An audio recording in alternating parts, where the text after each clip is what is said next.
Well, thank you so much, Karen, and happy and welcome, everyone. First, I have to begin by saying thanks to our good friend Laurent, who is the managing director of the Brussels Press Club, to give us access to be here. And of course, the excellencies, ambassadors who are here, who are part of the ambassador working group. We are, in fact, very excited about the occasion that is exactly 2 months from today. We're here the 9th of October. And in 2 months, on the 9th of December, we will gather for the 9th summit of our heads of state and government of all 79 member states.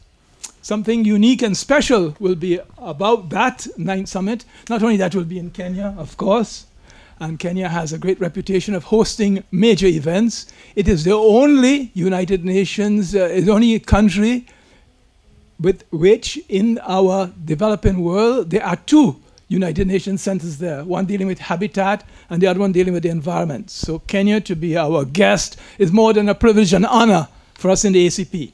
But then substantively, we've chosen a theme, the ACP transformed, committed to multilateralism. And our emphasis on multilateralism comes at a time when after what we saw in our previous summit in Papua New Guinea, we dealt very much with seeing the changing, the dynamics, the geopolitical dynamics in the world. And our unique organization, the only in its existing of developing countries, transversing 3 continents of Africa, the Americas, Oceania, the Pacific, and not only our 3 continents in our membership, but also there's the 4th continent of Europe. So this unique organization, the ACP, and linked with the European Union, does have a special role to play now in the 21st century when multilateralism has to come to the center of all that is going to be significant and useful for the world.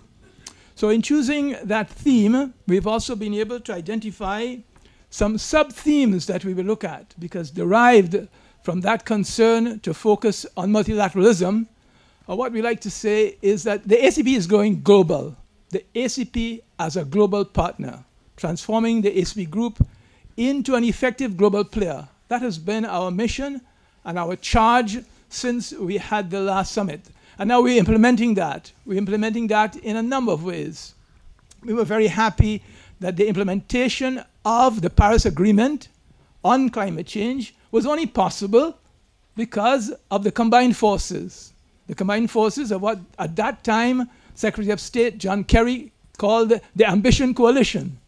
When the ACP joined not only with European Union and others that were there to convey the importance of the climate. Our only home that we have for humanity must be protected, must also be a means of providing resources by which our countries can develop. So we put climate change, and building therefore on that, going global, as we want to say, is the tag of the ACP into the 21st century. This summit is going to be very significant and historic. We have therefore the sub-themes. When our heads are gathered, and we know that many of the heads will be coming to that because we have seen the correspondence that President Kenyatta has shared with his colleague heads to all 79 heads.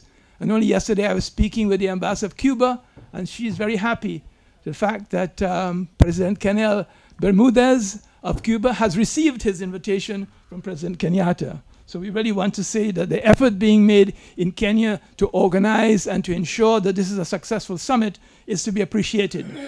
I refer to the sub-themes, and that ties in very much with how we see the global changes taking place and the response that we must provide in a very proactive way. One sub-theme, therefore, will deal with cooperation for good governance. Good governance. Everywhere we're speaking about ending corruption. So in the quality of leadership in governance in our countries must be looked at. That theme says good governance, peace and security. As former Secretary General of United Nations used to say, no development without security, and no security if there is no development for the people. So we also have in that same sub-theme how we combat terrorism, a scourge now, causing a lot of concern, not only in West Africa, moving down up in the G5 Sahel. They're trying to address that concern, the violent extremism and radicalization that is taking place. So selected heads would lead off the discussion on that, which is to be captured so that we have a good exchange of the heads saying their commitment to look at good governance, efforts being made to combat terrorism. And speaking with the special representative of the United Nations Secretary General for West Africa in dealing with these matters of peacekeeping and peace and conflict, our former Secretary General, Dr. Chambers, he's always pointed out there will be no military solution. The military has to be linked to making life meaningful for young people. Yes, the youth will turn to terrorism. They see no options. They're alienated from the society. They cannot find meaningful work. We therefore have to have a two-pronged. Yes, there will military support, but also with that, and this is where the ACP comes in, looking at the social, cultural aspects, creating jobs and encouraging investment. Our second sub-theme, therefore, is at the heart of what we said, where we have been able to earn our reputation in climate change. We have a global climate change alliance of our 79 countries collaborating not only with the European Union, but several others. We now work very closely with the Alliance of Small Island States in looking at how the climate is being affected and what we're doing to mitigate and adapt to the climate changes. And linking with that as a sub-aspect of climate is ocean governance. We're concerned about the excessive plastic pollution. It's killing life, marine life, but also it's making it impossible for the fisher folk who live along the coast of our countries. And I always like to remember the former ambassador of Gabon saying, we speak of SIDS, and we've set up in ACP a SIDS forum, but don't forget Gabon with our long coast. And don't forget Kenya with a long coast. So the coastal life that so much depends on the oceans and the seas and marine resources have to be protected. And we play a big part in that, not only having the SIDS forum, but also seeing the concern about ocean governance and small island development states. Our third sub-theme, which will be led off by one of our heads of government, looks at how we make a more dynamic intra-ACP cooperation. We have to be, in fact, more tangible and concrete in the several projects that we do. Sometimes they're a little too separate and we don't see the cumulative impact. But just last year alone, what the ambassadors approved in their annual action plan for 2019 was 470 million euros. So sizable that amount of work for intra-ACP has to be beefed up. So those are the sub-themes. And then also I want to emphasize 3 other main events that will accompany the summit.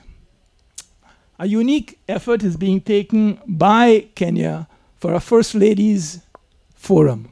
The First Ladies will gather and they will have the First Ladies Forum, so the spouses of heads will also have an opportunity and they will deal with the theme addressing universal health care in ACP states. It's a high priority, as you know, and that will also be a feature in that forum by First Ladies. 2 other forums are important. One dealing with public-private partnerships. We'll have an ACP business forum, the business summit with the private sector, economic transformation of ACP states through industrialization and private sector engagement. Industrialization. We've shifted away, and that's a major change that has taken place since we used to look at our commodities. We moved into the direction of the value chain. We got the best cocoa in the world, and now we're having the best chocolates, Côte d'Ivoire. I need to say that also along with Ghana next to you. But we're making sure now that the value addition and the entire value chain is approached, and we're not just exporting the raw primary commodities. So that business forum is very important. And we also have a precious special event on youth and women. That forum is to emphasize the empowerment of women, how we are addressing SDG 5 in the Sustainable Development Goals. These are roughly some highlights and overview of how I think we're going with it. So thank you very much, Karen. And I know we'll have an opportunity for an exchange with representatives of the media who are here. And also we would want to be able to have some time spent in sharing other ideas. Thank you very much. So now I will introduce His Excellency Kamini, who will speak a bit about what the host country, Kenya, has in store for us. Thank you very much. I want to recognize the presence of the Secretary General of the ACP, His Excellency Dr. Gooms. I also want to recognize the presence of my fellow ambassadors. It's not very often you see so many ambassadors attending such a press conference, so thank you very much. And also the members of the Fourth Estate. We trust that you will cover this event because it's part of our spirited effort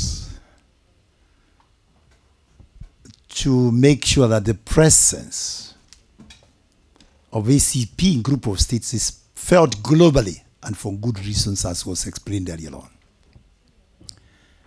I'll take the liberty to address some of other issues that have gone or will go into preparing this very important summit over and above what the Secretary General has said.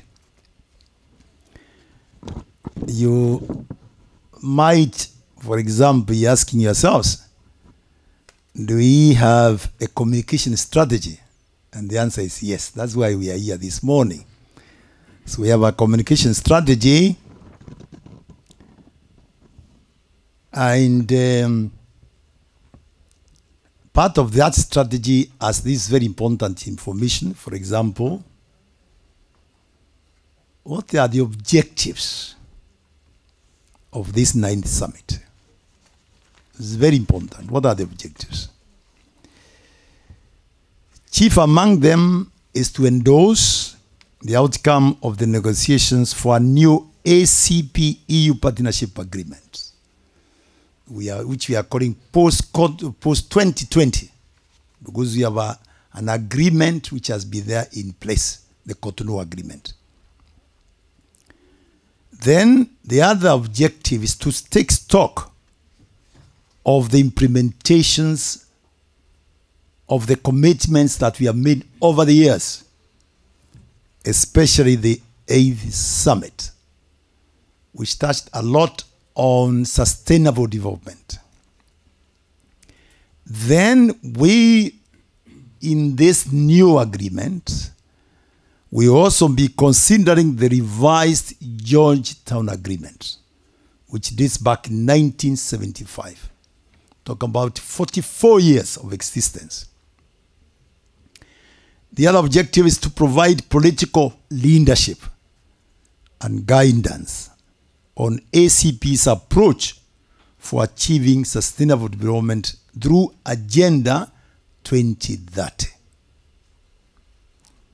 I've also hinted the other objective is to promote the visibility of group of states, so that even as you look at me and everybody else, that name, ACP, is it in your mind?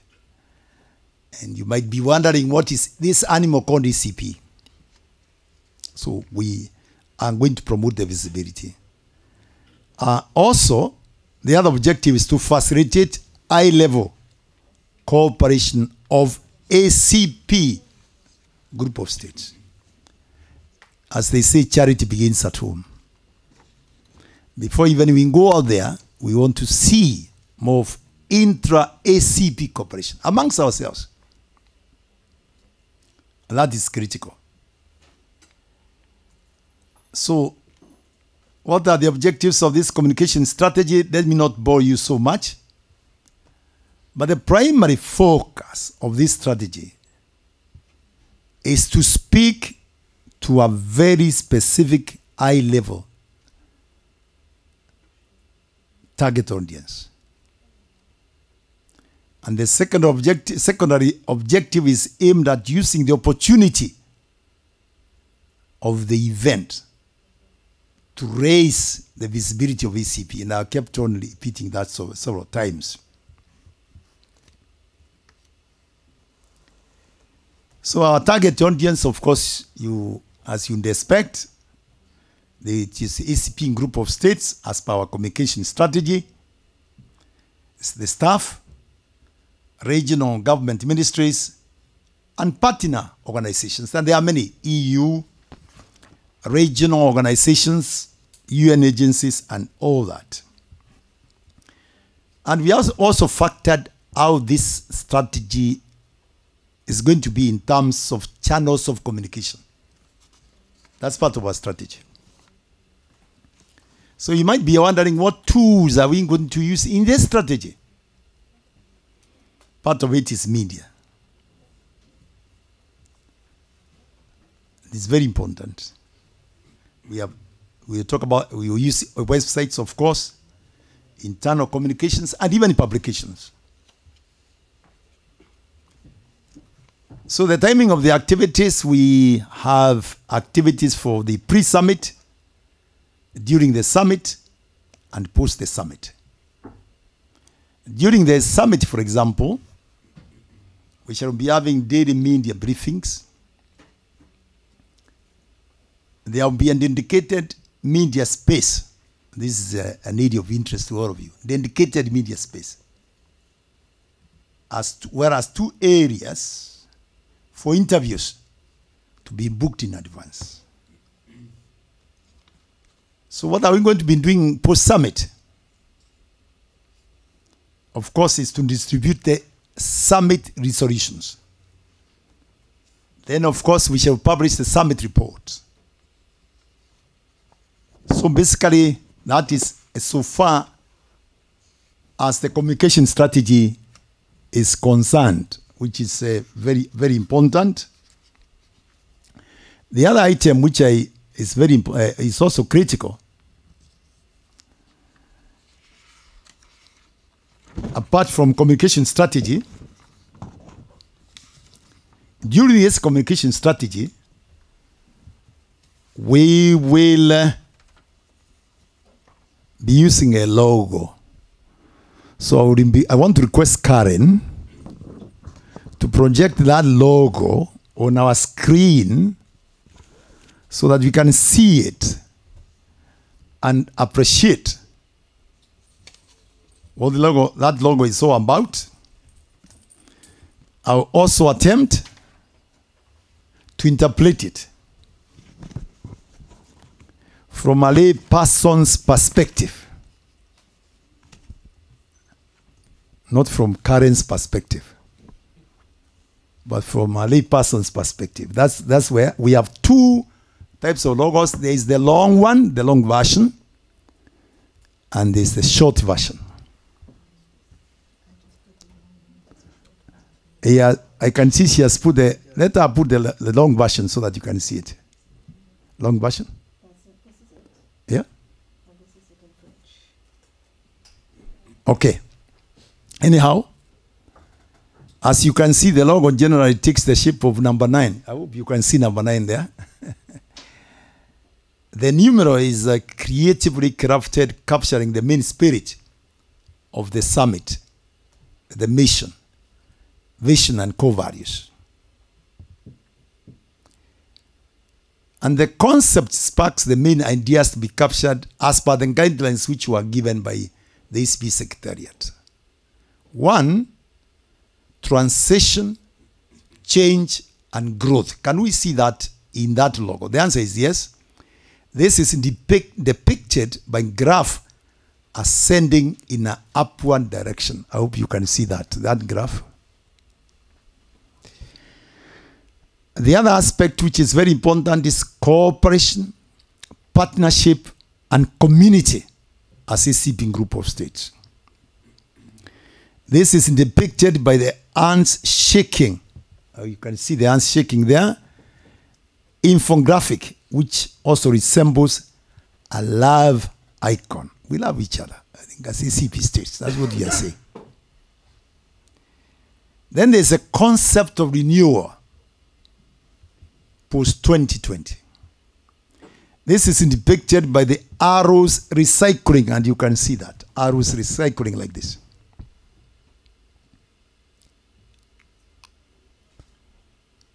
The logo is also divided into 3 major parts to symbolize the 3 major regions of ACP, namely Caribbean, Africa, and the Pacific. Topography is kept simple with the 2 typefaces and creatively incorporates the ACP logo instead of the normal type. You can see that. The main colors, because you might be wondering what are these main colors here. The main colors are inspired by our countries, in other words, Kenya's flag colors, to represent our culture. Blue, as you can see there, forms a huge chunk of the color. And why is this the case? It is the case because it's a color of trust.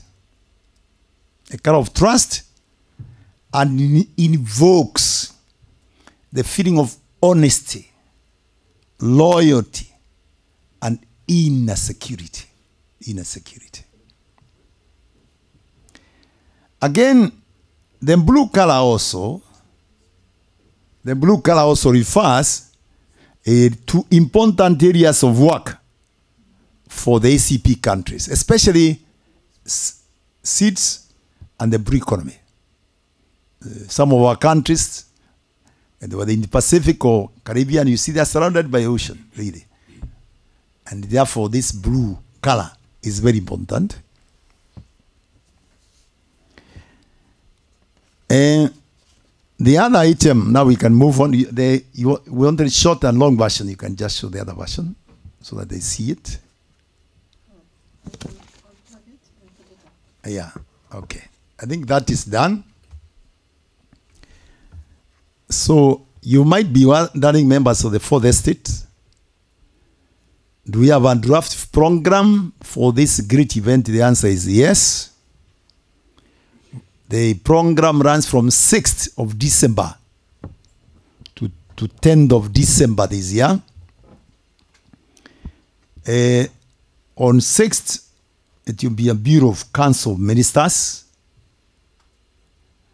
On 7th, there will be a formal opening of the 110th session of the ACP Council of Ministers. On 8th, we shall have a joint meeting of Ministers of Foreign Affairs and Council of Ministers. Basically, this is a very important meeting to prepare the summit, actually, so to speak. Then, of course, we are going to have the official opening of the summit on 9th, which will go on up to 10th, and that the summit is going to end on 10th. Also, we have prepared a roadmap for this very important event. And the roadmap started in September. I don't want to bore you with every detail, but we are saying September, these are the events, October, like that. So we have a roadmap. And this roadmap, of course, is our checklist. We need to make sure that every twist and turn, what is it that we have done or are supposed to do. The other very important thing to ask ourselves is, whom are we invited? And we want you to know that in our issue spirit of becoming global, we have invited as many people as possible, particularly regional organizations within the ACP states and international organizations, including the BRICS. And we are going to have a representative from the BRICS, most likely from Brazil, speaking during that, being present, and if possible, also speaking during the summit.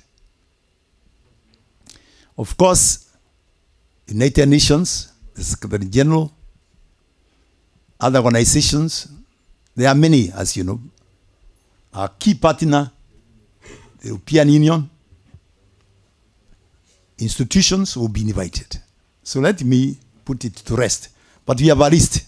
The list is here. It's a wide one. Have we made any attempt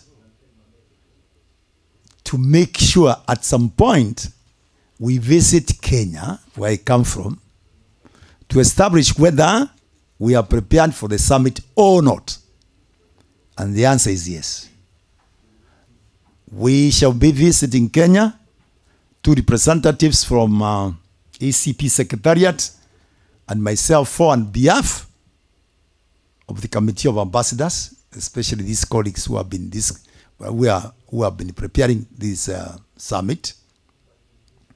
We'll be visiting Kenya on 22nd, 23rd, and 24th of this month. That is not very far in terms of preparation. It's just around the corner, if you will. I think, if I may put it that way. Again,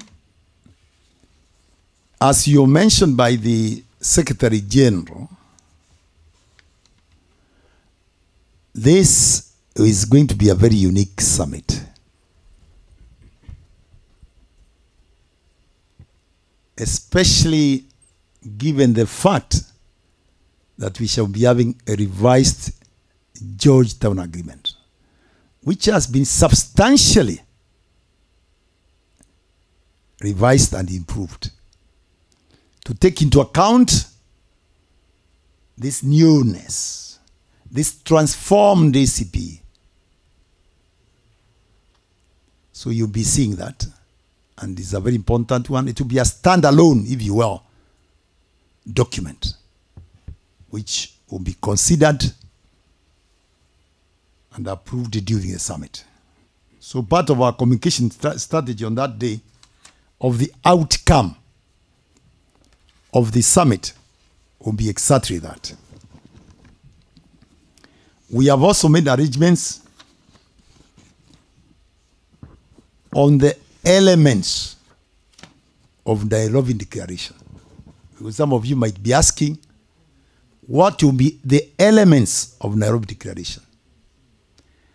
The elements of the Nairobi Declaration will principally touch on the theme, the sub-theme, which were ably described by the Secretary General. The other thing, which is a departure from the past, which you need to know, is that the side events, we want to involve academia more than we have done in the past. Because these are part and parcel of us. When you talk about key stakeholders, the academia is part of that. So we shall identify academia who will lead our discourse on the side events that were mentioned by the Secretary General. So let me not go beyond that. I hope I've been able to communicate.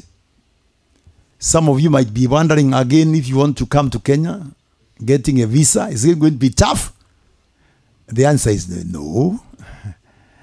I have an office here in Belgium. You can come there also. And you can even get this at the airport. So don't worry about it. Especially ambassadors. They're exempted from visa payments. Yeah? So we are as a country.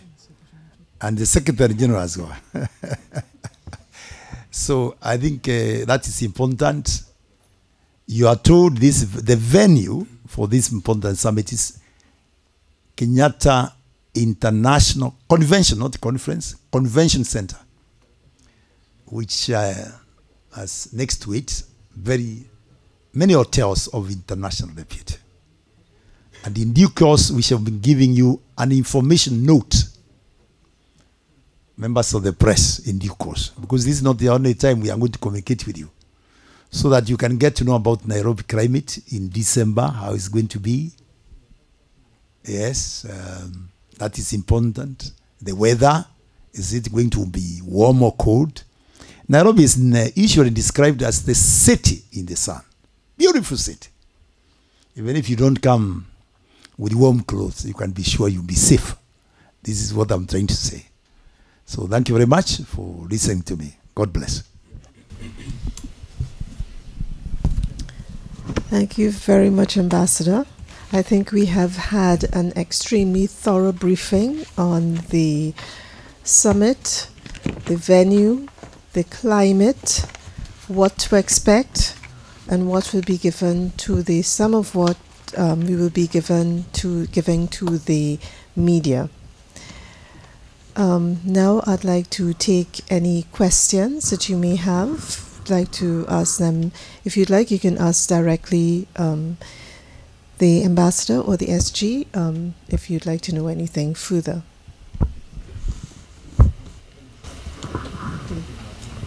Microphone or? I think we can hear you. That's one group. You can ask. Okay. Yeah. My name is Philipp Sauer. I'm correspondent for the German news agency EPD. Thank you for inviting me here. Two questions. One is on the future role of the ACP.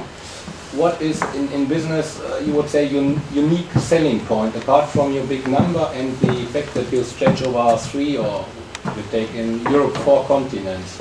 In particular, how can you make up to the big military and economic power of other groups like G7, G20 and so on? Second question is on the post-Cotonou agreement. You did not very much elaborate on that.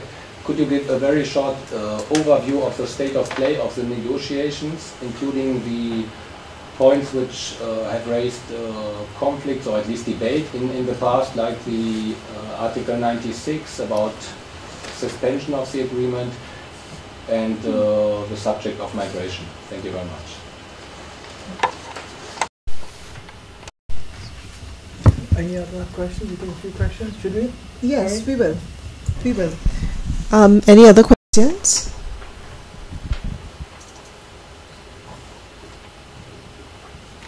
Doesn't just have to be the media. If anybody has any questions. Okay. So I will. Thank you very much. We welcome very much those 2 questions. The future, precisely what's the role, how we define ourselves in terms of going forward, and secondly, the status or how far we've progressed in the negotiations of the new agreement. On the first point, I think the consistently defining feature of the ACP has been its unity and solidarity of developing countries. The 79 developing countries that have remained united, and the solidarity of mutually supporting and sharing with each other their knowledge, and also from that crafting a type of development that really is people-centered. That's the concern that we've tried to do all along.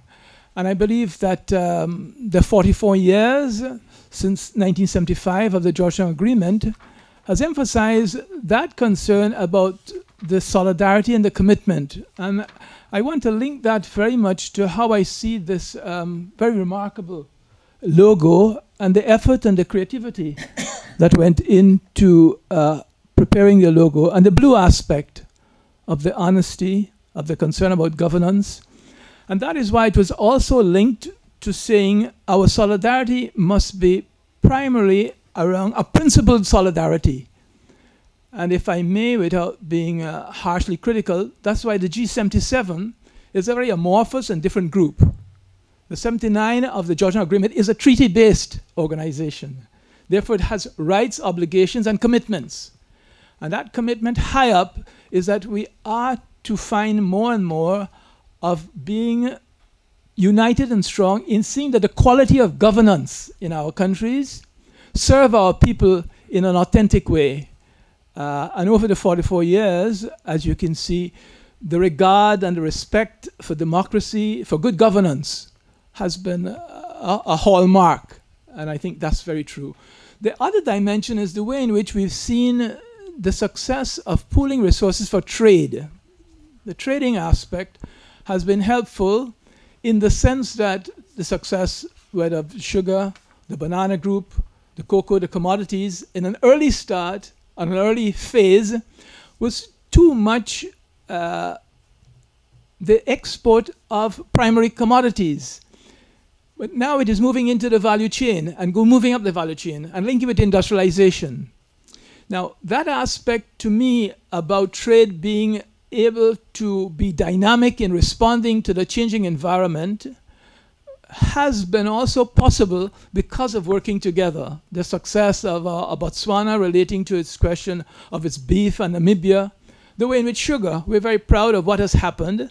But I do say that we have been able to use the unity and solidarity across the 79 countries, across the 3 regions, whether in the Pacific, whether in the heart of sub-Saharan Africa or in the Caribbean states. And that unity and solidarity, that togetherness, if I may say, has been now necessary to be translated into 21st century. That's why we have to take that togetherness, that unifying factor, into the global arena. What I've said also links with why in the Cotonou Agreement we did have, quote unquote, the requirement that when the dialogue breaks down, you can face sanctions, because it was to convey a commitment to not only verbally, but to see that there's practice. And therefore, as you know, the provisions in '96 were only as a consequence of exhausting the dialogue. We haven't done enough of that. I think we have to admit that the scope of Cotonou has not been utilized enough for the dialogue, the engaging in the dialogue. And it was quickly seen, and I hereby want to convey a criticism of our major partner as if it was too judgmental and prescriptive, looking to see how these developing countries want to receive assistance but are not, quote unquote, obeying the rules. We've rejected that, and that's why it had so much problems. And that's why a distinction was made between the fundamental and the essential elements to ensure that good governance and best efforts are made. And we've seen cases, most certainly Togo, more recently Cote d'Ivoire. Further than that, Cabo Verde, Guinea-Bissau. Because they're friends of the ACP, negotiating, even if you've had errors related to your electoral process and democracy, we find a way to negotiate it. And now our emphasis will be placed much more on political dialogue as an all-embracing way in which the 2 partners will embrace with each other. Cotonou, therefore, has not been sufficiently effective in allowing us the lessons to support each other. And in post-Cotonou, we will see that the dialogue, and that's why upfront in our strategic priorities, it's about peace, it's about human rights, it's rights-based societies, it's rule of law, it's governance. We're emphasizing that to make sure we don't have to resort to sanctions. That's how I think I want to link the 2, and I hope it's helpful.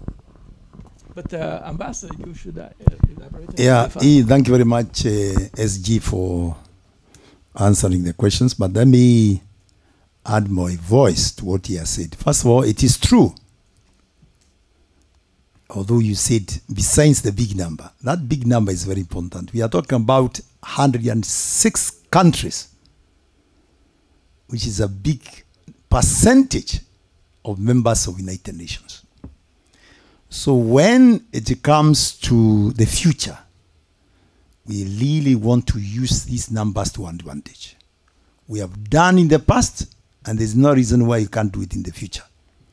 Because if we speak with one voice as 106 countries on any issue, whether it's climate change, people will listen to us. With regard to military expansion, I want to believe, what that means is that we need again to cooperate as much as possible, especially as we address issues of peace, security, and all that, which is part of, as unity is part of our sub-themes. We expect that we shall cooperate very well so that we can assist each other in terms of addressing this matter. At this juncture, I'm reminded, for example, the Nairobi experience, if you remember, the Nduswiti 2 attack. Because of the cooperation between the ACP and EU, we are very well trained Kenyans, and we responded quickly. This is what we expect. The SG might not have talked so much about the state of play of the negotiations. We are doing very well. So far, we have had meetings between the key negotiators from EU side and ACP side and the senior officials. We've done very well. We have had several meetings, 6 of them, if I'm not wrong. And we are doing very well. Of course, once in a while, this is a negotiation, you may have challenges in terms of negotiation. One of them is what you raised, migration and mobility. In your own country, migration and mobility is not a hot potato, but it is in Eastern Europe and some other countries.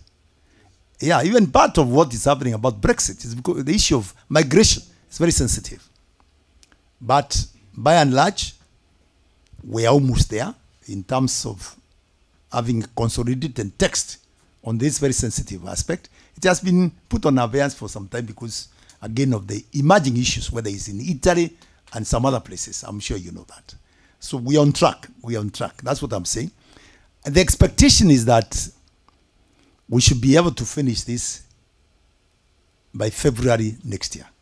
This is because that's when the current Cotonou agreement expires. We expect that to be over. But it's always good to be a devil's advocate.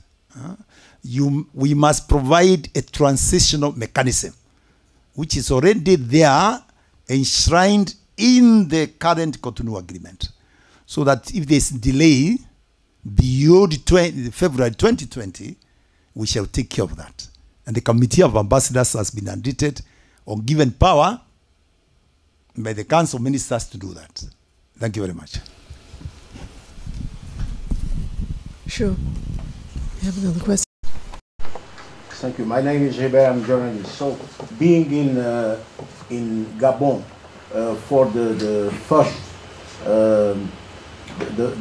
ACP summit, with your communication, sir, I can realize this huge difference from this first summit to the next 9 summit in your country.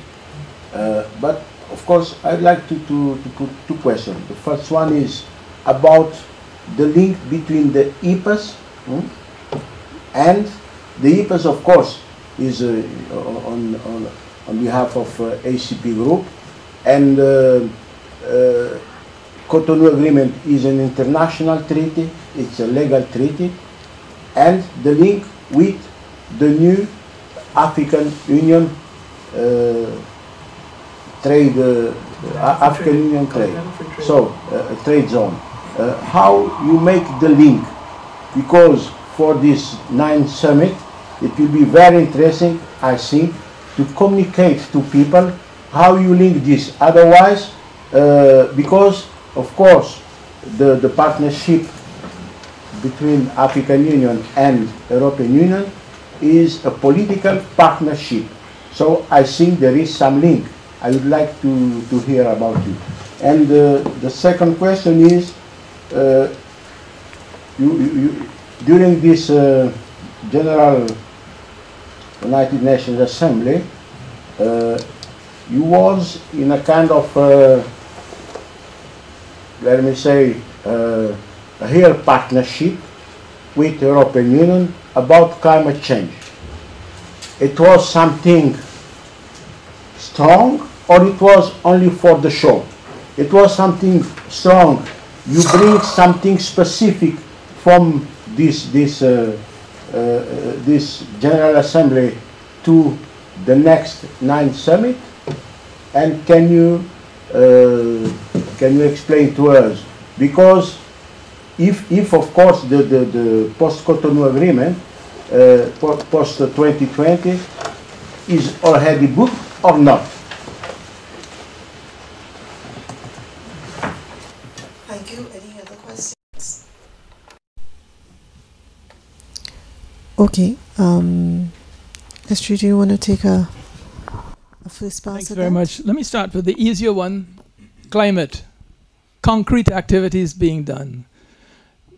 The launch that was made in the joint declaration on the Sustainable Development Goals was a broad commitment to show how the ACP and the EU intend to see their new agreement within the framework of implementing the SDGs. And that is what Ambassador was conveying, that in fact, as together we are 107, we're a great majority. We are a majority in the United Nations. And that's all the more reason why we have to go global, transforming the ACP group into a more effective global player. What also you touch on is the success of just that one event, an episodic declaration between the ACP, our 79, and Europe, in reinforcing the significance and importance of implementing the SDGs. But we are also thinking that we cannot be just present in New York for an episode or an event. The presence of the ACP now, and is called for by our ministers who met in the Bureau, and saying this presence and some form of presence of the ACP in the United Nations or in New York is important to consolidate how we are going to speak on the global platform. Concretely under climate change, as you know, we're not directly in the negotiations, but prepare the concept papers and the issues papers. And that's significant. Loss and damage.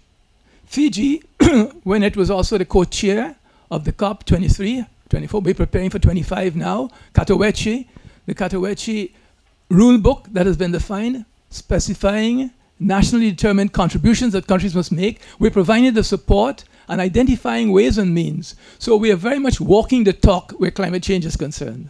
And we can be proud of that, along with the EU, which has set its targets. Zero carbon economies, 2050. Yes, our countries are looking into their nationally determined contributions, which is required under Katowice, and to see how they can do that. And that we are working along with this alliance of small island states to see concrete measures, different countries. So I think very clearly on the climate front, we are aggressive and moving, okay? The more complex and difficult question you put to me on the EPAs, our chef de cabinet, Mr. Morgan Gatinji, is the trade expert and who's been with it. What has happened is, I would answer it in a short way. The EPAs must be seen, to the extent that they are being implemented, as stepping stones to be part of the wider Africa Continental Free Trade Area. We must avoid the contradictions. The EPAs, and that's why I think it's very important also for us to look at partial scope agreements by which the ACP 79 can be making contributions to the Continental Free Trade Area. In fact, we must play a role in seeing the success of the Africa Continental Free Trade Area, so that CARICOM, in its single market approach, would see what it can do to benefit from the Pacific regionalism and the way in which those countries in the Pacific, certainly Papua New Guinea, middle income, Fiji, what it is doing, would also link into it. So in fact, it is as a building block. Now the EPAs give to the LDCs what is already theirs as LDCs to Europe. And it's the middle income countries who have been granted duty-free, quota-free, that causes a problem, and that is why we had to insist on finding a WTO-compatible regime. That's what the EPA is about. Not for the LDCs, and we can understand why Tanzania doesn't want to and feel uncomfortable with it. But also, we are seeing the middle-income countries, and that's why the Caribbean, to protect its services sector, had to maintain its duty-free, quota-free, and at the same time adopt the measures of EPA. Unless you have substantially all trade, you could not have been recognized by the WTO. So it means walking on two fronts, that to the extent that our EPAs can bring together our regions to make an input into the African Continental Free Trade Area will be very good as a building block, and also how we can see partial scope agreements across the ACP. So there may be at a stage by which greater trade takes place between us. Now we trade, yes, I say in sugar because we have the commodity groups, but we're moving up the value chain. So I think the two are to be seen in a phased way, but supporting as building blocks to see the Continental Free Trade Area as a success, and we will be part of that. That's my thinking about it. But and our expert here, he's nodding sometimes, so the Secretary General is being seen as on track and correct for what he's saying about the substantial trade, the EPAs, and so forth. Thank you very much, Mr. Trade Expert. Angie, I think even though you are not a trade expert, you have done very well. You deserve some commendation. Maybe just to go to add on to what SG has said, part of elements for Nairobi Declaration is to address trade matters. Trade matters. And we shall be looking at multilateral trade, to answer your question. And also we shall be looking at economic partnership agreements, EPAs. That will be part of Nairobi declaration. And it's very, very, very important. One of the very unique features of post-2020, this agreement, is the incorporation of something called regional protocols. We are going to have the Pacific Protocol, Caribbean and Africa Protocol. And each protocol, over and above what is contained in the foundation of the agreement, will have specific or unique, if you will, unique requirements. In the case of Africa, for example, the continental free trade area is very important. Because when you talk about the Africa we want, 26.3 is very clear on that. We want to free our airwaves and people to travel freely for obvious reasons, especially promoting trade. And I agree with you, of course, when it comes to political dialogue and advocacy, we have it there. It's politics, yes. Again, that is part of our main foundation. Political dialogue and advocacy. As emphasized by our Council of Ministers, they approved, they give us that mandate. And it's part of our negotiation process. Even we have brought on board the joint parliamentary group, which will be part and parcel of this new this joint agreement. Why? Because we believe these are our voices in our respective countries. Let me not answer more than that. I think I've answered your question. Thank you. Thank you, sirs. I believe we have time for one more question before we need to wrap up. Oh, we have to. Yes. So, Philippe, would you go with your follow-up and then we take a question? Could you tell us your question? To Professor Kamini, when you said you think it will be finished, the post-Cotonou agreement in February, do you mean the negotiations or the whole process which needs auto ratification? Okay, and I'll take Gregor. Did you yes. wanted to say a question? How has the relationship European Union ACP changed over the last 60 years, where it was created as a vehicle for effective collaboration, but also exclusive collaboration? Is the post-Cotonou also a post-EU exclusive collaboration?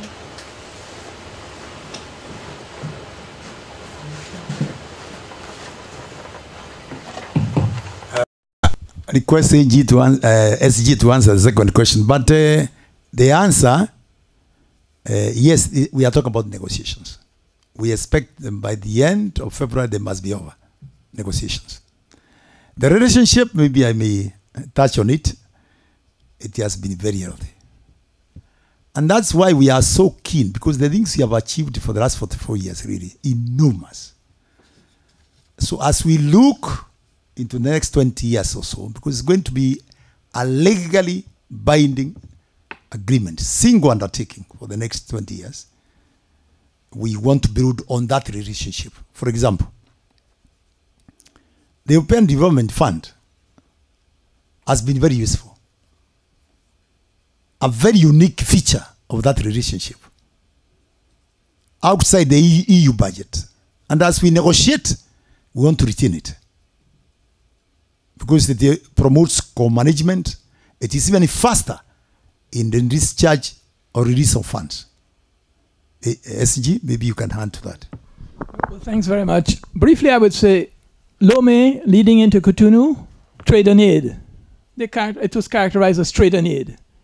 You sell, we open you know, in fact, Brexit is occurring at a time when it's really the 40 years of the Commonwealth Sugar Agreement collapsing, and then saying, let us find a way to bring them in. UK wasn't clear what it will do. Okay, so from trade and aid in Cotonou, we moved to a political engagement. Post-Cotonou is a political among equals, respecting each other's in our sovereignty. So that is why the dialogue is comprehensive. It's not a dialogue to say your elections were good or bad. Our dialogue is about investment. Our dialogue is about your tax regime in Europe. you're penalizing us unnecessarily. We cannot stand for that. We are opening you for investment, but the investment must show the returns coming to have the structural transformation of our economies. We're not begging for money at all. We say let's bury and abolish aid, but have development finance cooperation that is mutually beneficial. So I think the great difference is the political dimension. And while it is a treaty of the 79, 78, maybe, depending on Cuba's reservation, but Cuba will participate through South-South and Triangular Cooperation, as they do now, and they can. The point is that post-Cotonou will be the equals coming together to see how we will deal with the world, and also dealing with each other as partners in terms of our investment, industrialization. So there'll be a lot of opening for investment at a higher scale, and investment also for micro, small, and medium enterprises to benefit. Overall, it's the structural transformation of economies. It's not aid to receive money at all, but it's to be able to use resources to structurally transform our economies. And that's the big difference, I think. But also what it shows is this relationship, the marriage, the understanding of the two has been very dynamic. It's been innovative. It has not been static. The thinking, we adjusted. We had rough debates on weapons of mass destruction. We have no weapons in our hearts, so we had to reduce that to best endeavor. So it is a dynamic engagement of the two, and we know that this is why I think it's such a good example to how we have captured in our strategic priorities, right up front, Title I, human rights, democracy, and governance in people-centered and rights-based societies. And then we spell those out. We go right through the 6 strategic priorities of the new agreement. And we'll see qualitatively a difference, a different level. But I think we're very happy and appreciative of the opportunity for those who have been following the interests of the ACP. I'm also pleased that this launching, I didn't know how deep and thoughtful has been the competition for the logo and the significance of the logo. So congratulations again to you, Ambassador, and of course to Kenya as a whole, not only in trade with Mr. Gatinji and other aspects of other members from the Kenya family in the ACP, but to put such thought into it, this dynamism that we can see in it, and I really do like the fact that the colors speak a lot about our partnership and speak about governance and movement. The dynamism, the dialectic is what is so important to drive our societies to a better quality of life for all our people. So thank you very much.